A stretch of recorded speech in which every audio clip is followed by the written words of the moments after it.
এটি এমনিতে কোনো দুর্ঘটনা নাকি কোনো মানবশ্রেষ্ঠ পরিকল্পিত ষড়যন্ত্র, সেই বিষয়টি খতিয়ে দেখতে হবে। আমরা অনেক দিন ধরেই দেখছি যে এই সরকার দায়িত্ব নেওয়ার পর থেকেই দেশকে অস্থিতিশীল করার জন্য এবং সাম্প্রতিক সময়ে সরকারকে ব্যর্থ করার জন্য নানান ধরনের তৎপরতা লক্ষ্য করা যাচ্ছে।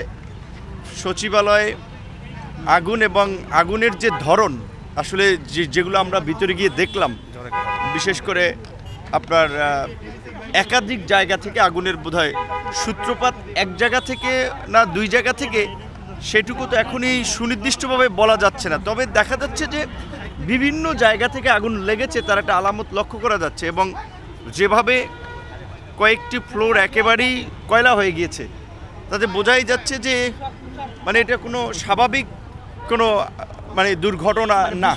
আমরা যেটা ওখানে দেখলাম যে আপনার 5, 6, 7, 8, 9 বিশেষ করে এই 5টি ফ্লোরের মধ্যে 4টি বেশি ক্ষতিগ্রস্ত হয়েছে। আপনার 7, 6, 8, 9 এগুলো একেবারেই মানে কয়লা হয়ে গিয়েছে বিশেষ করে। আসলে এটা ঘটনারই তো পুরো আশ্চর্যজনক এবং রহস্যজনক। এবং সবচেয়ে এই আগুন যখন ধরলো এবং সেটা আপনার সেই রাত্র 1টা থেকে এই ভোর প্রায় 8:30 বা 8:20 এরকম নাগাদ লেগে গেল।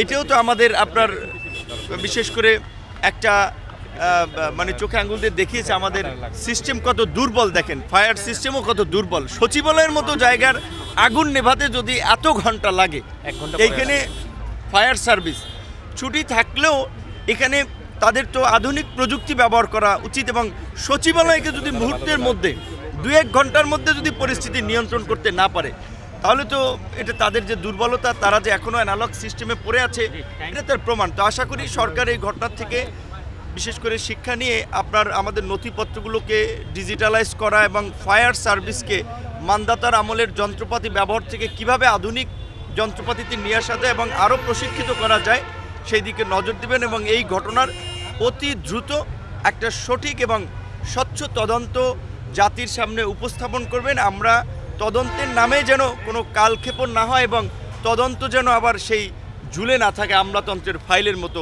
অনতিবিলম্বে আমরা এর একটা সঠিক আপনার তদন্ত দেখতে চাই এবং আশা করি সরকার সেটি করবে।